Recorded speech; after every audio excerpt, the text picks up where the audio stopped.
নমস্কার বন্ধুরা, সবাইকে স্বাগত জানাই আমার বেস্ট ইনভেস্টর গুরু চ্যানেলে। আমি সৌম্য। আজকে যে ইন্টারেস্টিং ভিডিওটা হচ্ছে পোর্টফোলিও অ্যানালিসিস নিয়ে। সে ভদ্রলোকের নাম হচ্ছে বঙ্কিম পাল। বয়স 40 বছর, গভর্নমেন্ট এমপ্লয়ি, বহুদিন ধরে কাজ করছে।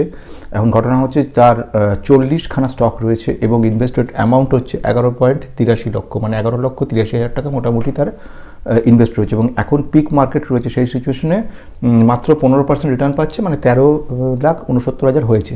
তো এই সিচুয়েশন দাঁড়িয়ে আছে। তো এখন এই সিচুয়েশন দাঁড়িয়ে থেকে ওর প্রশ্ন হচ্ছে, আমি এতগুলো স্টক রাখবো না, আমি মোটামুটি 20 থেকে 25টা স্টকের মধ্যে নিয়ে আসতে চাইছি, কোন কোন স্টকগুলো নেবো। মুশকিলটা হচ্ছে বন্ধুরা, সেটা এমন ধরনের এটা পোর্টফোলিও তৈরি করেছে, সেই পোর্টফোলিওটার মধ্যে সবথেকে বড় কথা, সবচেয়ে ইন্টারেস্টিং জিনিস, সেই পোর্টফোলিওর মধ্যে ও সব ভালো ভালো স্টককে ঢুকিয়েছে, কোনো খারাপ স্টককে ঢোকায়নি। কিন্তু মুশকিলটা হচ্ছে আমাদের পক্ষে, যেটা সবচেয়ে কঠিন ব্যাপার এইখানটায় হয়, যে ভালো ভালো স্টক থাকার জন্য ভালো ভালো স্টককে আমাকে বাদ দিতে হয় 25টা আনার জন্য।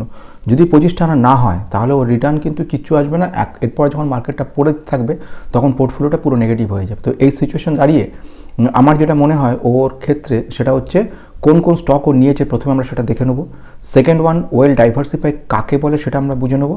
আর তৃতীয়ত আমরা কী দেখে নেব, তৃতীয়ত আমরা দেখে নেব কোনটা কোনটা রাখা উচিত, কোনটা কোনটা রাখা উচিত নয়, তাহলে একটা অপটিমাম রেজাল্ট পাওয়া যেতে পারে। এছাড়া ওর 3টে মিউচুয়াল ফান্ডও রেখে দিয়েছে। আমার যথারীতি প্রত্যেকটা স্টকের পোর্টফোলিও অ্যানালিসিসের সময় যা করি, এর বেলাতেও তাই করেছি। এর একটা টোটালটা আমি কিন্তু চক আউট করে নিয়েছি। এর 3টে যে মিউচুয়াল ফান্ড রয়েছে, সেগুলো নিয়ে একটু প্রথমে বলে নেওয়া দরকার। সেটা হচ্ছে, প্রথম ওয়ান হচ্ছে SBI Magnum mid cap fund. Second, একে 2000 টাকা ও এসআইপি করছে। নেক্সট ওয়ান হচ্ছে অ্যাক্সিস স্মল ক্যাপ, এখানে ও ইনভেস্ট করছে 2000 টাকা করে প্রতি মাসে মাসে। থার্ড ওয়ান রেখেছে পরাগ পারেখ ফ্লেক্সি ক্যাপ, এখানেও 2000 টাকা করে ইনভেস্ট, মানে 6000 টাকা ও কিন্তু আলাদাভাবে প্রতি মাসে দিয়ে জমা করে যাচ্ছে। খুব ভালো কথা। এবং 3টে স্টক যেটা তুমি নিয়েছো, 3টে স্টকই কিন্তু ভালো স্টক, কোনো অসুবিধা তোমার নেই। তো এইবারে যে বক্তব্য, সেটা হচ্ছে বঙ্কিম, আমি এবারে তোমার ডিটেলসটাই চলে আসছি। তুমি যে অ্যাপ্রক্সিমেট 15 থেকে 18% রিটার্ন মোটামুটি তোমার দেওয়ার কথা। বিশেষ করে আমরা অ্যাক্সিস স্মল ক্যাপে দেখে নিতে পারি, এবং পরাগ পারেখ ফ্লেক্সি ক্যাপ যেটা রয়েছে, এক্ষেত্রেও দেখা যেতে পারে 18%, 15 to 18% আসবে মোটামুটি, সবসময়তেই এটা আসে।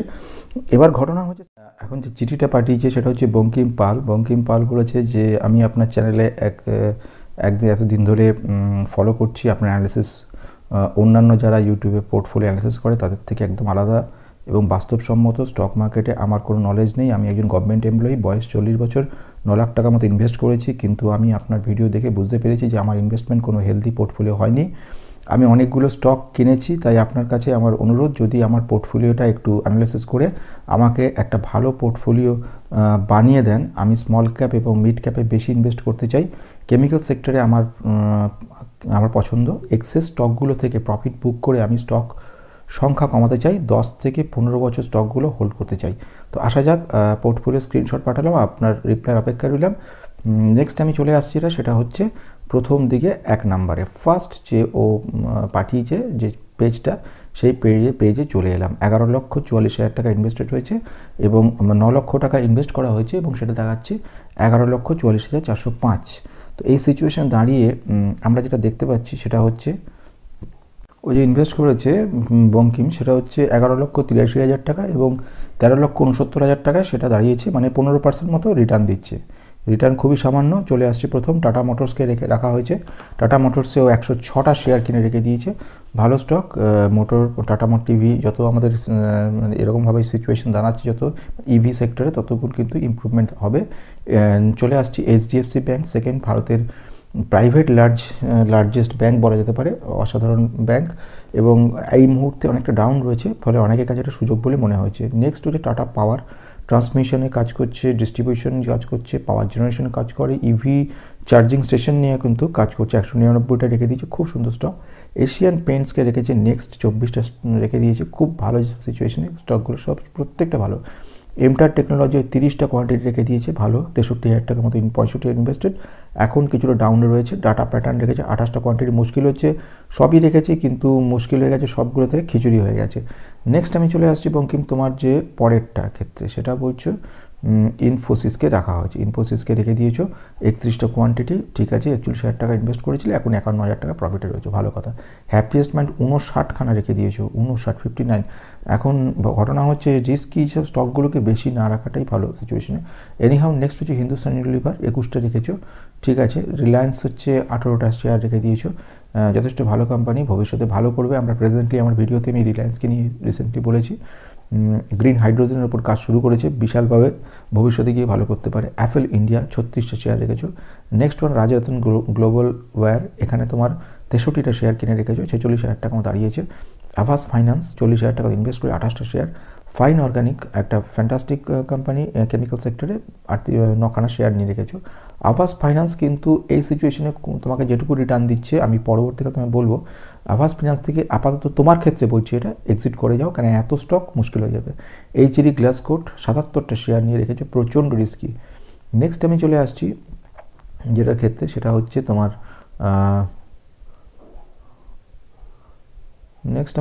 সেটা হচ্ছে এইটা পেজ নাম্বার 3, সেখানে তোমার রয়েছে যেটা, সেটা হচ্ছে হিন্দুস্তান ফুডসকে নিয়ে রেখেছো। হিন্দুস্তান ফুডস 74টা শেয়ার নিয়ে রেখেছো, খুব সুন্দর, 74টা শেয়ার নিয়ে রেখেছো। নেক্সট রেখেছো হিন্দুস্তান ফুডস, কিন্তু তোমার নেগেটিভে রয়েছে, কিছুটা ঠিকই আছে, কভার হয়ে যাবে, অসুবিধা কিছু নেই। রেল বিকাশ নিগম 125টা রেখে দিয়েছো আরবিএনএলে। এখন দেখছি নেক্সট, এবারে ইনভেস্টেড অ্যামাউন্ট ছিল 4,000, সেটা তোমার 37,000 টাকা দাঁড়িয়েছে, ভালো কথা। জুবিল্যান্ট ফুডওয়ার্ক 34,000 টাকা ইনভেস্ট হয়েছে, এখন সেটা 35,000, 70টা কোয়ান্টিটি রেখেছো। আইডিএফসি ফার্স্ট ব্যাঙ্ক 426টা শেয়ার কিনে রেখেছো, খুবই রিস্কি কম ব্যাঙ্ক, পরবর্তীকালে ভালো রেজাল্ট করতে পারে। গ্রিন প্যানেল ইন্ডাস্ট্রি খুব ভালো, 79টা শেয়ার কিনে রেখেছো। নেক্সট হচ্ছে ডিকসন টেকনোলজি, 5টা শেয়ার তুমি কিনেছো, 13,000 টাকা ইনভেস্ট করেছিলে, এখন সেটা 29,000 টাকা হয়ে গেছে। ডাবর ইন্ডিয়া 53টা শেয়ার তুমি কিনে রেখেছো 29,000 টাকা দিয়ে। এনিহাও আমি পরে বলবো তোমাকে। পিসিবিএল, এটা একটা কেমিক্যাল সেক্টরের কোম্পানি, তো এই কোম্পানিটাও খুবই ভালো কোম্পানি, ভবিষ্যতে করতে পারে। নেক্সট হচ্ছে দীপক নাইট্রেট, বহুবার আমি বহু জায়গায় বলেছি কোম্পানিটা সম্পর্কে, ভালো কোম্পানি। নেক্সট আমি চলে আসবো যেটা, সেটা হচ্ছে পরেরটা, গ্লোবাল স্পিরিট। গ্লোবাল স্পিরিট তোমার এখন এই সিচুয়েশনে খুব একটা রিটার্ন ভালো দিচ্ছে না, এবং কোম্পানিটা থেকে আপাতত তোমাকে আমি বলেছি, এর পরে বলবো, এক্সিট করার কথা নিয়ে বলছিলাম। নেক্সট আমি চলে আসবো যেটা, সেটা হচ্ছে টাটা কেমিক্যাল। টাটা কেমিক্যাল সেক্টরে অনেকগুলো স্টক হয়ে গেছে, এরকম আমি লাস্টে বলবো তোমাকে কোনটা বাদ দিতে হবে। সিডিএসএল যথেষ্ট ভালো কোম্পানি, একটা মনোপলিস্টিক বিজনেস বলা যেতে পারে, ভবিষ্যতে খুব ভালো রিটার্ন পাবে। 12,000 টাকা তুমি ইনভেস্ট করেছো, অলরেডি 21,000 টাকা প্রায় ডবল করে দিয়েছে। বোরোসেল রিনিউয়েবল রিসেন্টলি খুব দৌড়চ্ছে, আগে কিন্তু অতটা ছিল না, 15 থেকে 20,000 টাকা হয়ে গেছে। ইনভেস্টেড এমন 33টা শেয়ার হয়েছে। ভারত ইলেকট্রনিক লিমিটেড ডিফেন্সের ক্ষেত্রেও কাজ করছে, ইলেকট্রনিক্সের উপর কাজকর্ম করে, এবং ঘটনা সেটা হচ্ছে 108টা কোয়ান্টিটি কিনে রেখে দিয়েছে, খুব ভালো রিটার্ন দিয়ে ডবল করে দিয়েছে। এরপর আসছে ক্যাম্পাসটা তোমার কিন্তু লাভে কিছু নেই, 20,000 টাকা যেটা ইনভেস্ট করেছিলে 18,000 টাকা হয়েছে, এক্ষুনি কোনো আশা নেই এই মুহূর্তে, পরবর্তীকালে কবে হবে সেটা পরের ব্যাপার। ভারতী এয়ারটেলে রেখেছো 10,000 টাকা, যেটা এখন 17,000 টাকা হয়ে গেছে, ভালো কথা। নেক্সট হচ্ছে টাটা কনজিউমারে তুমি এখানে রেখে দিয়েছো 10,000 টাকা ইনভেস্ট করেছিল, 17,000 টাকা দাঁড়িয়েছে এই মুহূর্তে। নেক্সট আমি চলে আসবো যেটা, সেটা হচ্ছে পরের পেজে আমরা যেটা চলে এলাম, সেটা হচ্ছে বঙ্কিমের 5th পেজ, সেই পেজে আইইএক্সকে রেখে দিয়েছে। আইইএক্স থেকে রিটার্ন খুব বেশি এই সিচুয়েশন আসবে না, যেরকম ধরনের গভর্নমেন্ট পলিসি নিয়ে আসছে তাতে খুব একটা ভালো হবে না। নেক্সট হচ্ছে এইচডিএফসি লাইফ ইন্স্যুরেন্স, খুব ভালো স্টক রেখে দিয়েছো, এখন রিটার্ন পাবে না, কিন্তু এগুলো কিন্তু ভবিষ্যতের দিকে তাকিয়ে স্টকগুলো রাখা। ট্রাইডেন্টকে রেখেছো, ট্রাইডেন্ট থেকে 300 টাকার কোয়ান্টিটি রেখে দিয়েছো, 12,000 টাকা ইনভেস্ট করেছো, ঠিক আছে, কিন্তু পরে বলছি। নেক্সট হচ্ছে লক্ষ্মী অর্গানিক, 10,000 টাকা ইনভেস্ট করেছো, রিসেন্ট এটা করেছো, এটা কিন্তু পরে কথা বলছি। নেক্সট আমি চলে আসবো পরেরটার দিকে, সেটা হচ্ছে আমাদের ডিভিস ল্যাব, ফার্মাসিউটিক্যাল কোম্পানি হিসেবে 3টে মাত্র কোয়ান্টিটি রেখে দিয়েছো, এটা একটু বাড়াতে হবে তোমাকে। এনিহাও যেটা বলছিলাম সেটা হচ্ছে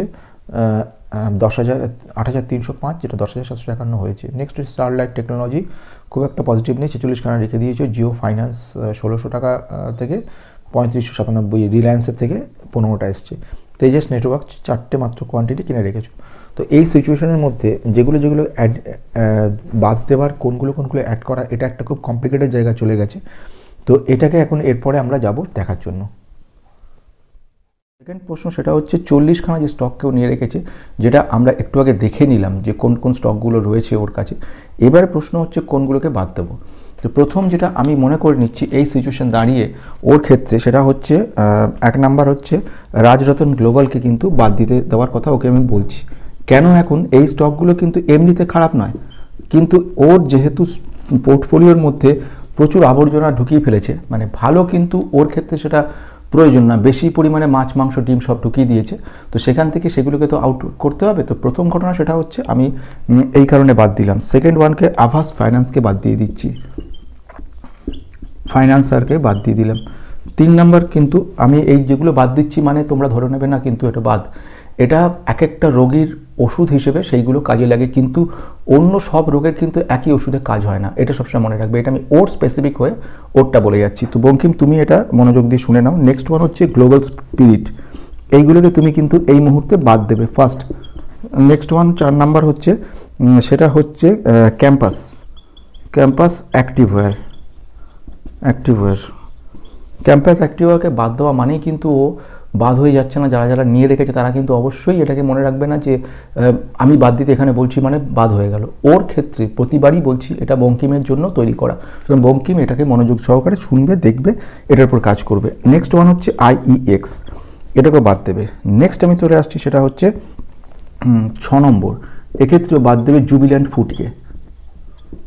নেক্সট 7 নাম্বার, এখানে ও বাদ দেবে। নেক্সট হচ্ছে সেটা হচ্ছে ডাবরকে, যেটা রিটার্ন খুব বেশি কিন্তু কখনই ও পাবে না। নেক্সট ওয়ান সেটা হচ্ছে ট্রাইডেন্টকে, ট্রাইডেন্ট।